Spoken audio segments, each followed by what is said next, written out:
Hi, welcome to the new year all around the world. Did you have a good celebration? That's good. We did. My family's here, and it's been lovely to have both of my kids and all my grandkids together. So today I want to talk about, WTF, the difference between childbirth information, childbirth education, childbirth skills, and knowledge. It's really important. As I said, all of these talks are about debunking the messages that women are giving each other, which is confusing.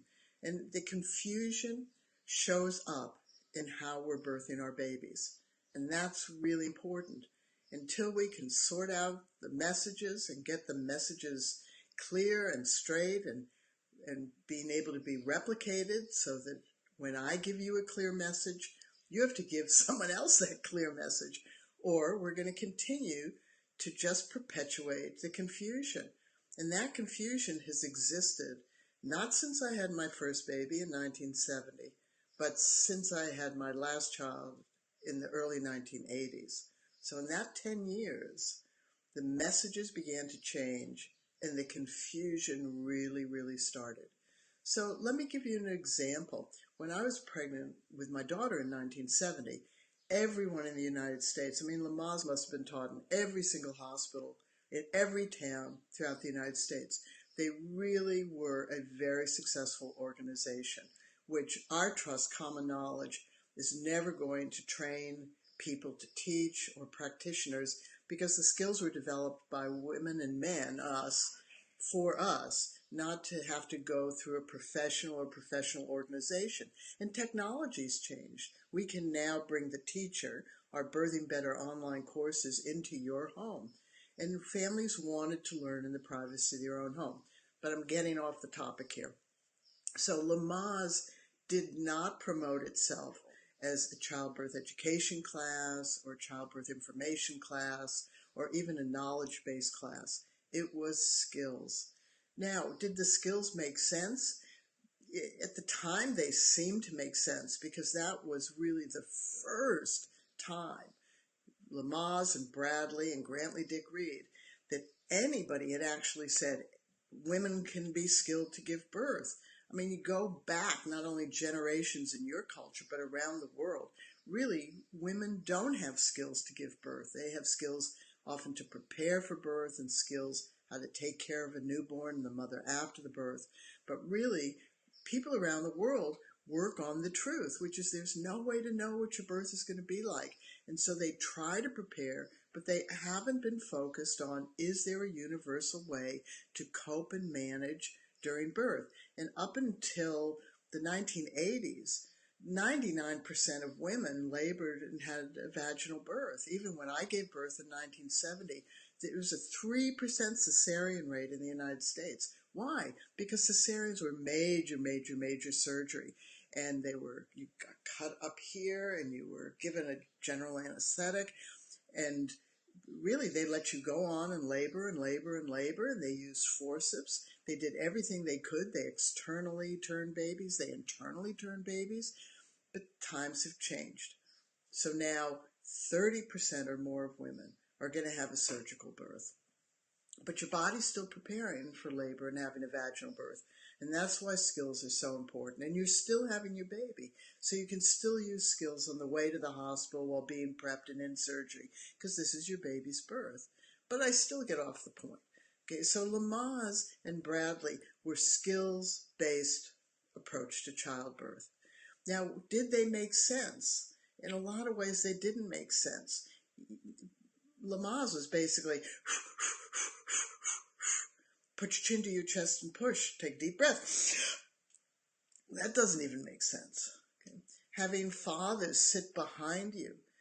Do you know that you could count the number of fathers that sit behind relaxed women in labor, the teeth in hens?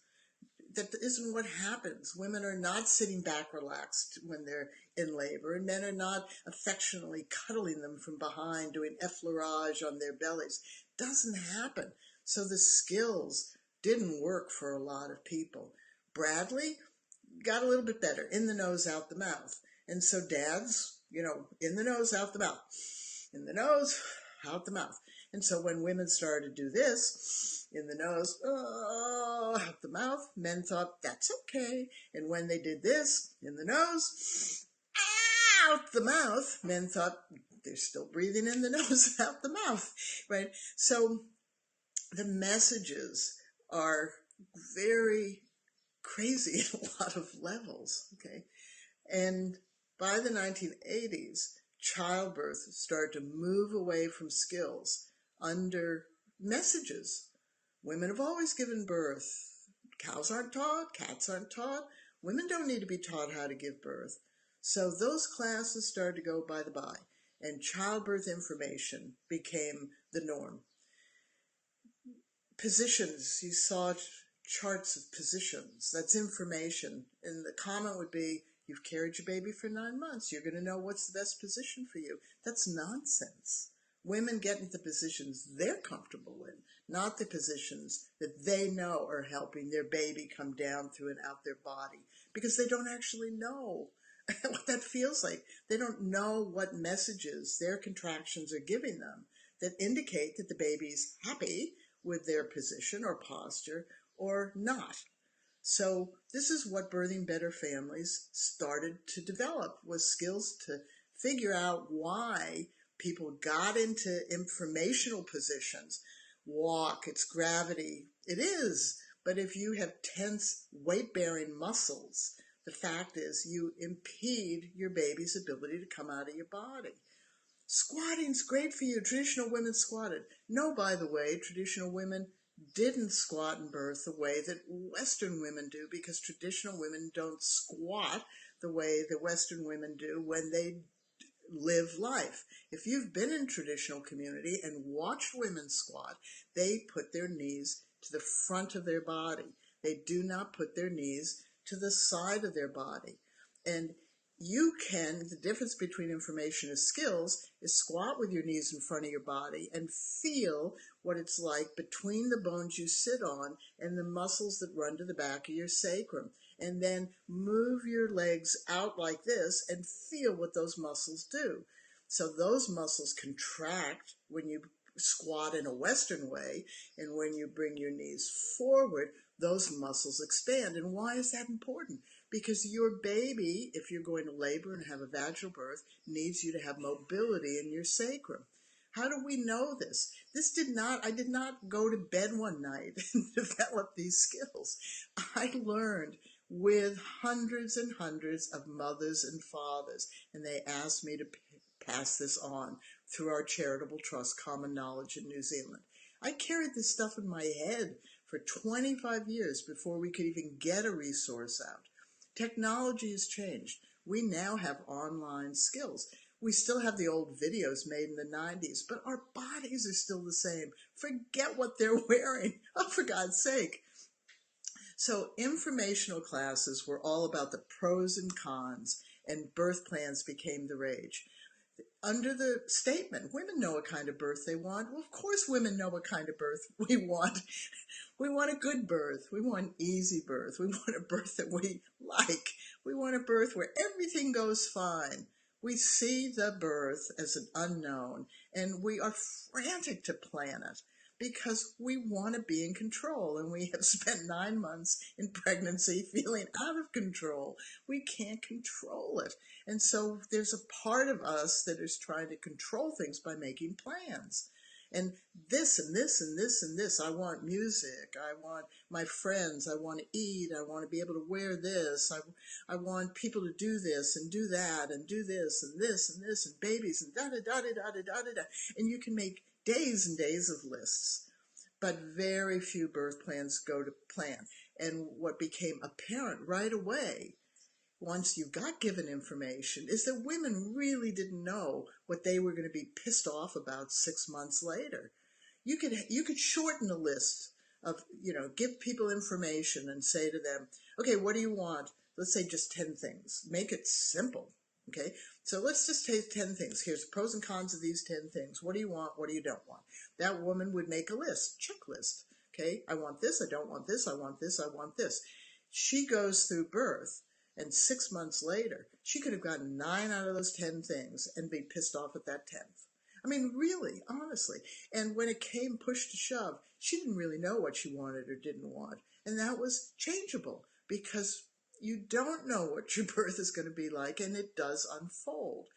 And when people say, well, you should have informed choice, I had my appendix out last year, and just as they were going to give me an anesthetic, they said to me, you could die from this. I had a ruptured gangrene appendix. Come on, guys. Hard to make decisions at that point about this or that. And anybody who is told, well, your baby's at risk is going to say, sacrifice me for the baby. Because ultimately people don't feel that they are going to die if they have a surgical birth. But their baby could die if there wasn't a surgical birth. So when women started being given information and told, you don't need skills. We breathe all the time. You're going to breathe in labor. Well, you are going to breathe in labor. But labor, hard work, this was called hard work, means that your breathing's going to change. And it's going to change depending on the intensity of contractions. So we're going to talk about labor first in terms of information and skills. You can get all the information you want for your classes. You can go look at a hospital. You can talk about breastfeeding or bottle feeding. You can talk about immunization. All that information is great. It's great. But you have to do the birth. So information is about the whats and the whys, or the wheres or the whens. But skills are the how to do that. Okay, so if you get the information, walking is great, and you decide, and you like walking in labor, that's great. But you need the how-to skills to know whether the weight-bearing muscles in the lower part of your bum, the top of your leg, and around the lower part of your sacrum are internally tight, and how to let go of those. That's a skill. So you need to know that. If you want to squat in labor, that's fine. Squatting in labor is fine, as long as you know how to keep your sacrum open and keep the tension between each side of your rectum and between your sit bone and your sacrum reduced internally. How do you do that? How do you modify your squat to be open? And by the way, do you have any idea what the map of the outlet of your pelvis is? That's the how-to. Your baby has to know how to get through your bony pelvis, and that is based on your shape. Are you wide side to side? Are you long front to back? Are you short front to back? Are you short side to side? Is your pubic arch broad or is it narrow? Do you have a flat sacrum or a curved sacrum? If you have a curved sacrum, your baby can end up right in there, and that sacrum needs to come back. If you have a short tailbone like mine, your baby's never going to have a problem getting past it. But there are women who have long tailbones, and the baby gets stuck on it. You need to learn to let go of that, and those are the muscles from the lower part of your sacrum to your sit bone. So when we have childbirth education classes, you can ask 9 out of 10 women, and they will say the classes were great. I met lots of friends. We're going to be friends for life. It's terrific. Well, how did it do in your birth? Everything went right out the window as soon as my labor started. How many women who are going to have planned cesareans go to a childbirth class? Oh, forget it. How many women who go to a childbirth class think they're going to have an unplanned cesarean? Very few. So even if they've learned a few skills, as soon as something changes from labor, they'll stop using their skills. Why? You're still having to do the birth of your baby. It's still the birth of your baby. So you have to how-to that, okay? Not hard. So even if you never take a Birthing Better course, learn some breathing skills, some relaxation skills, some teamwork skills, some good communication skills, so that you and your partner or the other person who's with you can really work together with skills that you know how to birth throughout this time it takes to birth your baby.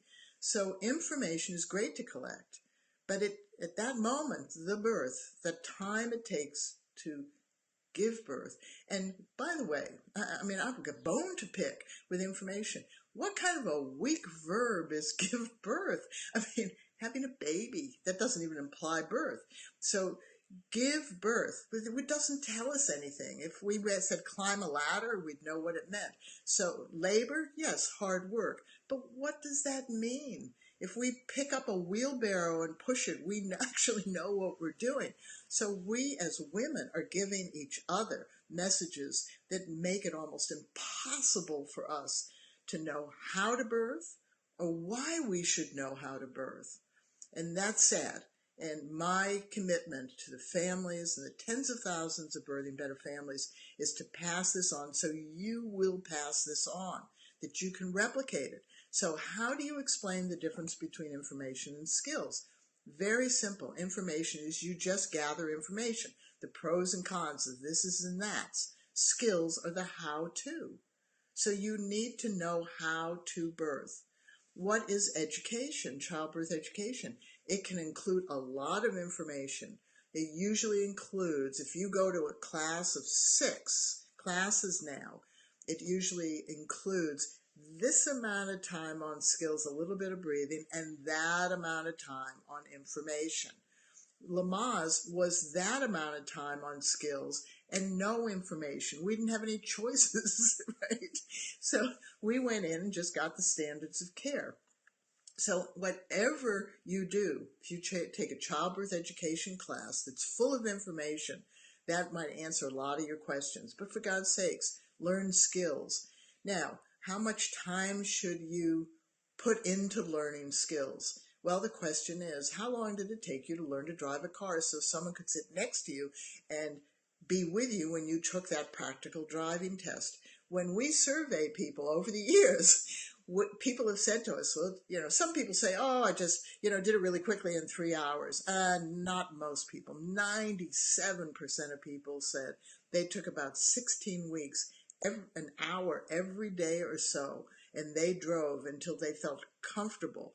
Now, this is not as true with automatics as it was with manuals, but still, if you had to start fresh, never driven, and had to learn to drive, you would practice, you'd do it, you'd do the skills, you'd get better at putting these complex skills together and being able to adjust them, adapt them, have them be sustainable, not be tense all the time, not be freaked out all the time.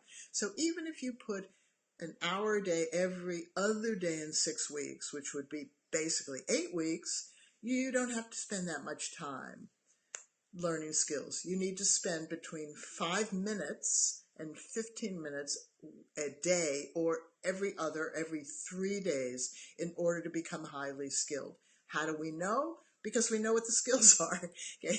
So how do you practice? Well, you're sitting there now. So every time you breathe in, expand inside your pelvis. If you feel you're expanding in your chest, your baby isn't coming out your chest. You need to learn to expand inside your bony pelvis. And every time you exhale, you need to learn to soften inside your bony pelvis. Every time you inhale, every time you exhale throughout the birth, you're creating space. You're saying to your baby, I am working with you to help you be born. And that is true for labor, or whether you're having a non-laboring cesarean, or you end up with an unplanned cesarean.